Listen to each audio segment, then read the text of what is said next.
The Board of Education and the Rowan-Salisbury School District in North Carolina have ruled in favor of allowing high school students to carry pepper spray. Board members feel that the allowance of sprays on campus could be useful to female students in protecting themselves against the state's discriminatory HB 2.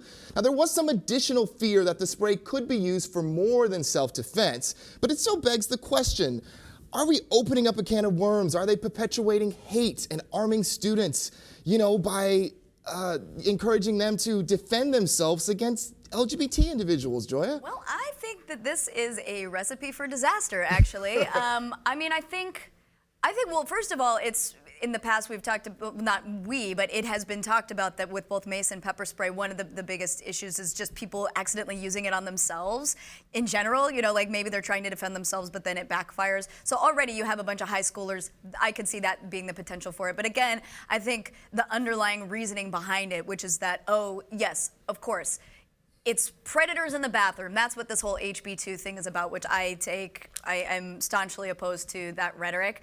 So I think that it's a terrible way to go about it. I mean, because they've also, there's something with razors involved. Yeah, there's another thing that came out of these meetings too that allows straight edge razors approved, but just for personal shaving. Right. Okay. So they're like pepper spray for actually protecting yourself or like assaulting people. And even straight edge razors just for personal shaving. How are they going to be able to regulate something like that? Yeah. I mean, I think it's a terrible idea. It's so interesting that it's, when I was in high school, the biggest concern was kids potentially shooting up their school and, not wanting there to be any weapons in your school, and now they're arming kids. Yes, obviously not with ammunition or whatever, but a certain kind of ammunition. Pepper spray can totally incapacitate you. Oh, absolutely. And so one of the school board lawyers said that, there have been a few cases of kids using pepper spray on teachers. So he was raising concerns just about opening this up to any student being able to carry this at school and, the liability, if you will, that it could open up the school district to. Yeah.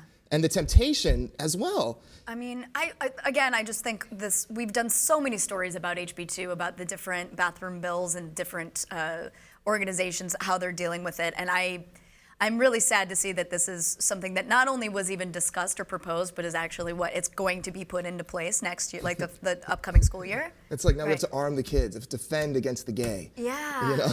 Defense mechanisms. That's brutal, man. Perpetuating this cycle. Yeah. This whole cycle. And it's like North Carolina, it's one thing after the other for them. They just are continuously raising the bar of hate. Exactly, but it's like once they put that into place, I'll be looking for the statistics of how many accidental sprayings or whatever have taken place, or what kind of violence ensues when you arm kids with that kind of stuff. Absolutely. It's like, so now we're arming kids to hate. Where does this stop, and who's going to stop it?